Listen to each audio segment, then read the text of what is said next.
Well, thank you so much for being here today. Of course. Appreciate having you. Mm-hmm. Just to get started, what is your name and your preferred pronouns? I'm Anthony DiNicola, and he, him, his. Perfect. And do you have a preferred name, or do you just go by Anthony? I go by Anthony. Some people have tried to call me Tony, and the only people who call me Tony are baristas, because that's the name I usually give when I order coffee. Love that. So tell me a little bit about yourself. Whew! It's not that it's a loaded question, but it is, there's a lot. A little bit about myself. I am an only child. I have a child. I am half black, half Greek and Italian, don't do the math, and I grew up in Boston, Massachusetts, lived in Chicago for 13 years, spent a lot of my adult life, one as a professional actor and then as a social justice educator, where I got to travel and tour, and have given talks on 3 different continents. And I have been to 49 out of the 50 states. Idaho is the one I haven't been to. I hear the potatoes are good, and that is really pretty, but I haven't been. And yeah. Very cool. I think love that's me. That's me.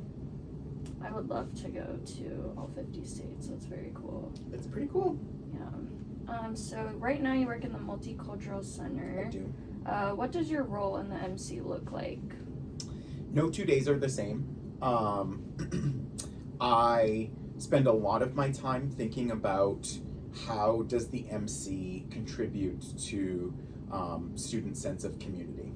And you know, I know that there's a lot of different things that entails, but more specifically, how does my identity affect that feeling of community here, that sense of belonging? And so how is it that the royal I, right? If I'm a student, how do I see myself reflected, and where can I find folks who identify similarly to me? So I think the MC, the Multicultural Center, does a really good job of creating opportunities for folks of all identities to come together and hold space together. You know, our First Fridays are great programs like that are focused on a specific heritage month, but everybody gets to participate equally in a culturally responsive way. Culturally responsive just meaning we aren't doing something disrespectfully or the majority identity sort of ascribing what a marginalized community's identity is. So we are always either having it led by folks from that community or with a lot of consultation from.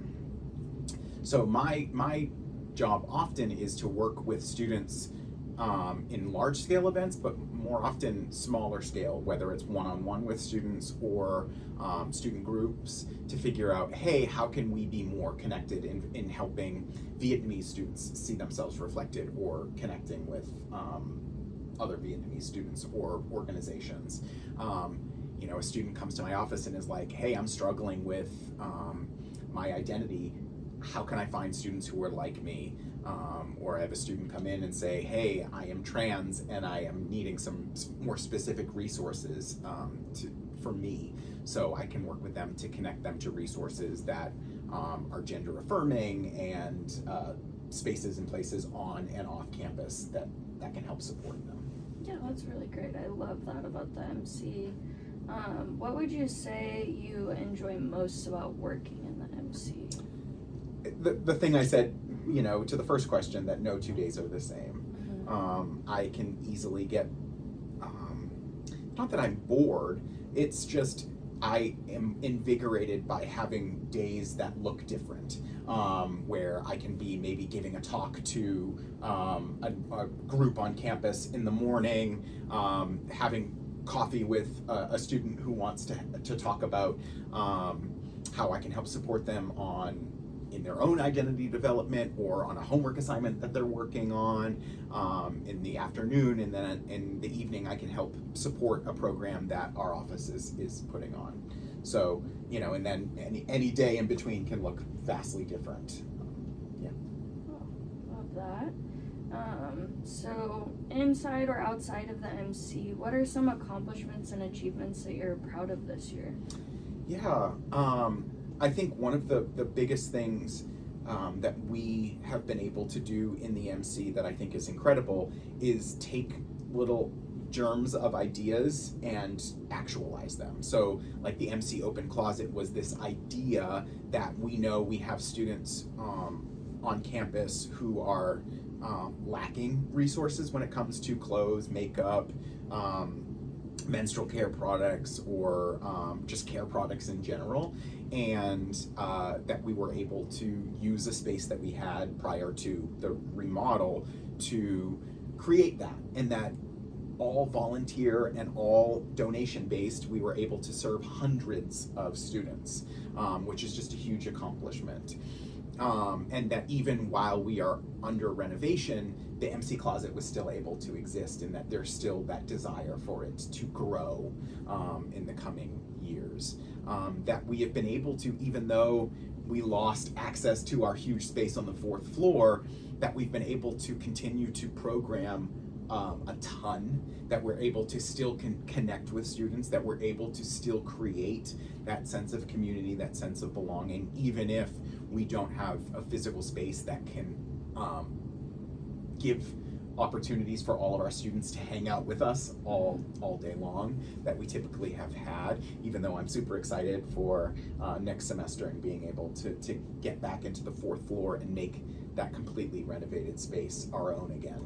Yeah, but just the fact that we've been able to keep things going, that students can still come to us with this little idea of what they would love to see happen at the university, and that we're able to work with them to either empower them to do it themselves, or to find the powers that be to make that idea a reality. Well, I love that, and I like that you talked about the open closet. Kind of in the same vein as that, this month is LGBTQIA+ History Month. So speaking on that, what does this month mean to you? This month is different than June, which is Pride, in that I think of Pride as standing loud and proud today and looking to the future. This sense of we are here, we are queer, get used to it, is that sort of mantra of what Pride is about. And filled with parades and warm weather activities that just say, hey, let's just take it to the streets, let's be present, let's just celebrate love, in all of the different forms and fashions that it takes place, and identity as well, because it's not, we talk about sexual orientation, but Pride is also about gender expansion beyond just that binary idea of boys and girls, or men and women, and thinking more, to understand non-binary identity, trans identity, even though trans men are men and trans women are women, but expanding that. LGBTQIA+ History Month, October, is about looking to our past. Who are those folks who stood up and represent the best of our community, but also to pay tribute to the fact that there have been queer people since time infinitum, right? Trans identity, though it is very politicized right now and talked about a lot right now, it is not new. Trans folks have existed since there have been folks. It's just that language may not have existed to give voice to what trans identity was, but they were there. Queer folks were there. Relationships of all types have always existed, even they may not have been quote unquote legal. They were there, and so we have to spend time looking at our history to say, even more so than just the Stonewall riots in '68 that we often look at as the beginning of the modern queer rights, gay rights movement, but we have to look to, yes, everything from the AIDS crisis to Stonewall to anti-sodomy laws and all of these markers in our history that are more often negative, but we also need to spend October looking at the incredible artists, scientists, people, moms, dads, etc., that were there before us and, represent our history. Wow, that was really great. Thank you for sharing that. Mm-hmm. I think that you are correct. I really do like the way that you said that LGBTQIA plus History Month is like kind of honoring our past. Mm-hmm. Yeah, I really love that. So kind of in the same, going along the lines of that, what advice would you give to younger generations of LGBTQIA plus individuals who may be new to school? That you belong here. That I know that if they went to public school more often than not in the last couple of years, there has been this movement, not just in Arkansas, but in a number of states, that have made a lot of younger folks wonder if they belong, if they identify as queer or outside of the gender binary, do they belong here, and what is best for them, and are they safe? And I want them to know that here, at the very least, at the Multicultural Center, we see them, and that they are just as much a Razorback as anybody else, and that they deserve the same access to resources, support, joy, love, school spirit that anybody else does, and that they may need some more intentional support every once in a while, and that's where we can be there to fill in those gaps, to let them know that there are incredible resources, there are incredible faith organizations or medical support, mental health care support, the closet, right? That there are a number of these resources that exist to give them that sense of normalcy, that sense of safety, that sense of security that they need in order to feel that sense of belonging and then go forward and self-actualize to be the best version of themselves possible. Yes. I know that like myself working in the Multicultural Center, I have definitely felt that support. And I love that we are able to also pass that support along to students. Absolutely. I think it's really important. Getting back to a little bit more about you, so what are some parts of your identity and community that you are most proud of? Love that.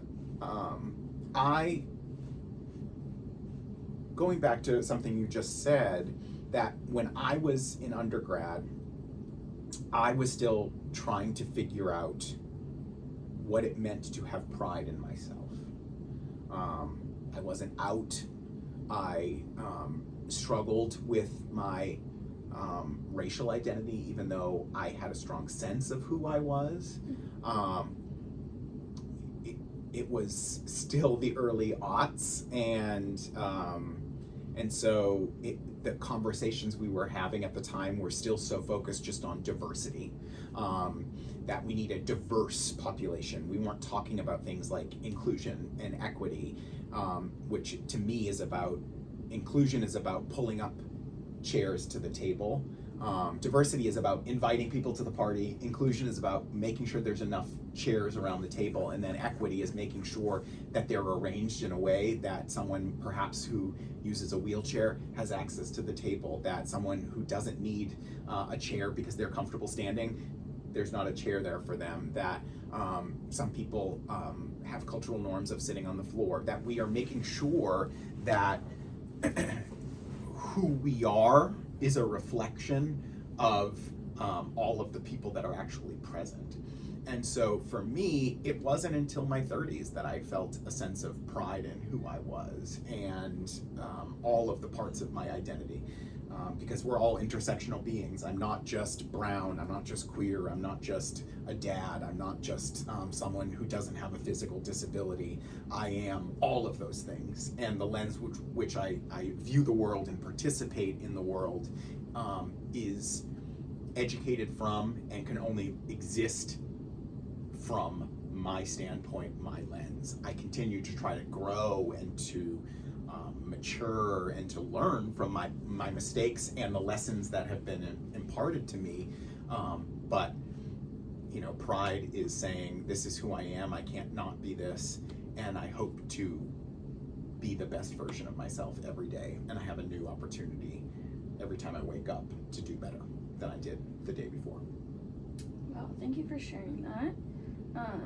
Lastly, is there anything that I did not ask or anything that you would like to add?